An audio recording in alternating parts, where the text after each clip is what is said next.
May mga bata tayo na kasama sa ating misa. Kanina bago tayo magsimula, nilapitan ko at tinanong, nakapag first communion na ba kayo? At ang sagot sa akin, opo. Ito kasing May nakaraang buwan, nagkaroon tayo ng katisismo sa ating mga parokya, tinuruan yung mga bata at inihanda na rin yung nasa tamang edad na para sa pagtanggap ng First Communion. Nang sa ganon, sa bawat pagsisimba nila tuwing linggo or kahit sa ibang araw, makakatanggap na sila sa katawan ni Kristo. Makikisa na sa ating pangungumunyon sa banal na misa. At naalala ko, dahil ako ay nagdaan din dyan nung ako'y maliit pa, ang unang itinuturo sa mga bata ay ang tungkol sa aral ng iisang Diyos sa tatlong persona. Natatandaan ko noon, may parang maliit na libro sa katisismo at ang unang tanong, mayroon bang Diyos? Opo, mayroon. Iilan ang Diyos? Iisang Diyos. Ilang persona? Tatlong persona. Ano ang mga ito? Ang Ama, ang Anak, at ang Espiritu Santo. Itong dogma of the Holy Trinity, tinatawag natin Holy Trinity or banal na santatlo, is the foundation of Christian faith. Ito ang talagang matatawag nating pundasyon or basihan ng ating pananampalatayang Kristiyano. Yung tatlong tinatawag nating major religions, naniniwala sa isang Diyos, monotheist. Kato Islam, naniniwala sila isang Diyos, ang pangalan ay si Allah. Ang Judaismo, ang mga Hudyo, naniniwala sa isang Diyos at ang pangalan sa lumang tipan si Yahweh. Pero ang Kristyanismo, ayon na rin sa pahayag ng ating Panginoon, ay naniniwala sa isang Diyos, subalit ang Diyos na ito ay may tatlong persona na ating makikita sa mga yugto ng kasaysayan ng pagtubos sa atin.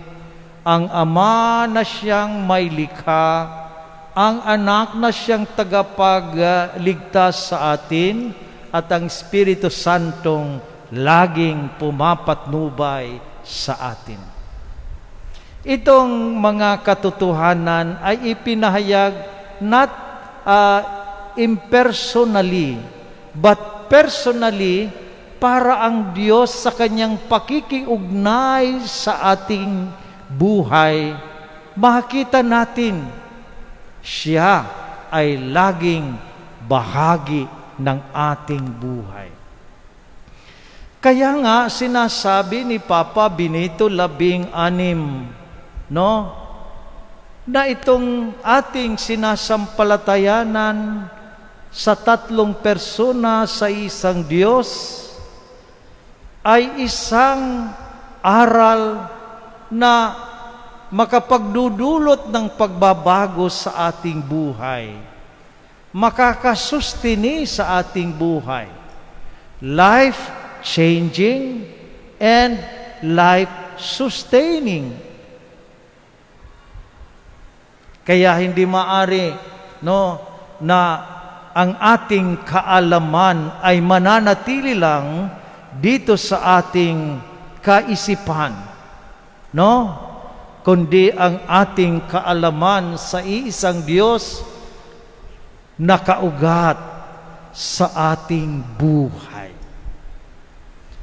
Nang sa ganon, ang sinasampalatayanan ng ating bibig nakikita sa ating gawa. Ano ang makikita natin sa banal na santatlo?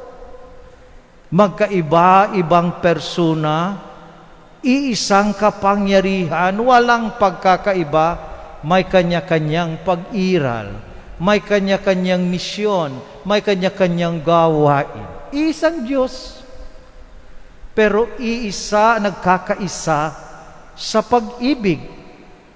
Ang Ama, ang Anak at ang Espiritu Santo. Kaya nga sa panalangin ng ating Panginoon, Ama ko, pag-isahin mo sila katulad ng ating pagkakaisa. Ikaw at ako ay nagkakaisa at ang pagkakaisa na iyon dumaloy ang Espiritu ng pagmamahal, ang Espiritu Santo na ibinahagi sa atin ng Diyos sa araw ng Pentecostes nang ito ay bumaba sa ating simbahan sa pamamagitan ng mga apostol. Mga minamahal kong kapatid, kaya nga habang ating hindi gaanong nauunawaan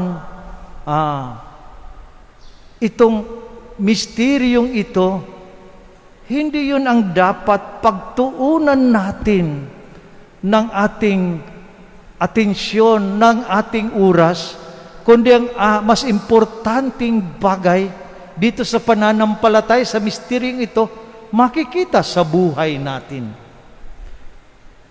Pagkakaisa sa buklod ng pag-ibig.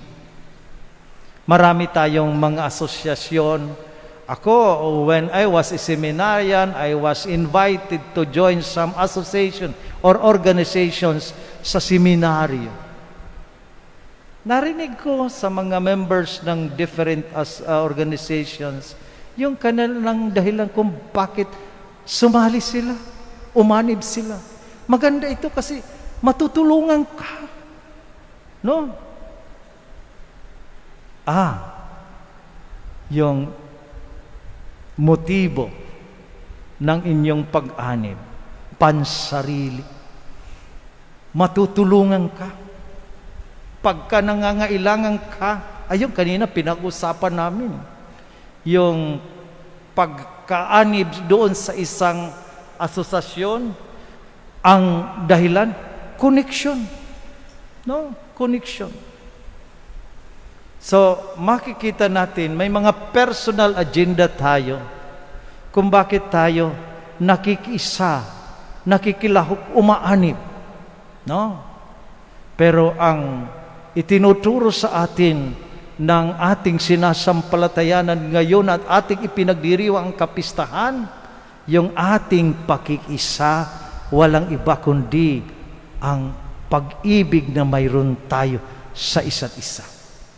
Pagka pinag-uusapan natin ang pag-ibig, yung movement hindi inward. Pag pinag-uusapan natin ang pag-ibig, ang movement yan is outward. No? Lahat ng ating energies, lahat ng ating efforts, lahat ng nasa isip natin, palabas. Ginagawa natin ang lahat dahil mahalaga ang bawat isa sa atin. Ngayon, ipinagdiriwang nating mga Pilipino ang kasarinlan ng ating bayan. Independence Day. Ayaw nating maging alipin tayo ng mga banyaga. Kaya pinaglaban ng ating mga bayani ang ating kalayaan. Pero dapat nating malaman, ayaw din ng Diyos, ayaw din ng banal na santatlo na tayo'y maging mga alipin, lalong-lalo na ng kasalanan. Kaya nga, ano ang kanyang ginawa? Hinango niya ang mga Israelita mula sa Ehipto. dahil gusto niyang maging malaya ito. At naging mga malaya tayo sa pamamagitan ni Kristo. Sa kanyang paghahandog ng kanyang buhay, dahil na rin sa pagmamahal ng Diyos sa atin, pinalaya tayo sa kasalanan. Ang kanyang kamatayan, ang kanyang pagpapakasakit, naging kabayaran ng ating kalayaan. Kaya nga sabi ni San Pablo, we must live as children of God, na malaya sa anumang makamundong bagay sa ating buhay. Kaya nga ngayon, siguro napakaganda na ating isipin habang tayo ay nagdiriwang ng kapistahang ito ng Banal na Santatlo at ang ating kalayaan, na tayo'y maging totoong malaya sa ating pagkamakasarili, sa ating pagkasakim, sa ating sabi ko nga kanina doon sa misa ko, Father, kasi hindi makakapag-serve, napapagod. No? Kahit sa ating katamaran. Dahil ang Diyos na ating sinasampalatayanan, kailanman hindi nagpakita ng pagkapagod at katamaran. Hindi nagpakita ng kanyang pagiging makasarili. Dahil ang kanyang pagmamahal ay laging palabas, outward yung kanyang movement. No, mga minamahal kong kapatid, no? Ito yung ating pagsikapan, no? Sa ating mga pamayanan, no? Sa ating mga tahanan. Kaya ngayon itinuring din na BEC Sunday, yung ating mga munting Kristiyanong pamayanan, ating binubuo at binubuklod sa pagmamahal at pagmamalasakit, mayroon ang bawat bahagi ng pamayanan na iyon. Pinatitibay natin, hindi lamang sa doktrina, hindi lamang sa ano-anong activity, kundi dahil na rin sa inspirasyon ng isang Diyos sa tatlong persona. Tingnan natin, no? Ang Ama, ang Anak at ng Espiritu Santo ay hindi pumasok sa isip ng Ama, aba, ikaw na palagi ang pumapapel. No?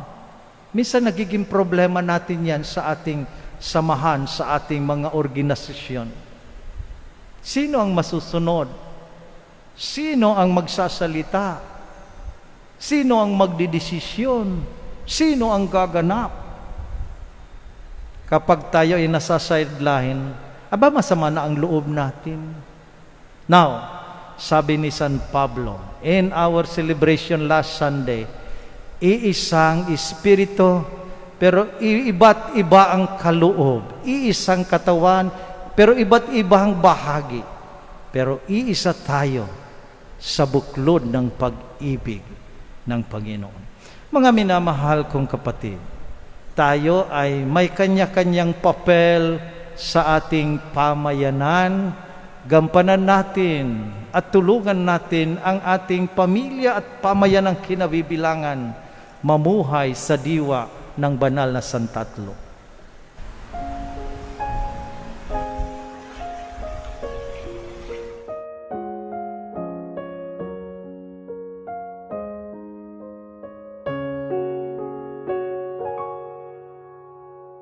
May this building which we dedicate to your name be a house of salvation and grace, where Christians gather in fellowship, may worship you in spirit and truth, and grow together in love, in real love, through Christ our Lord.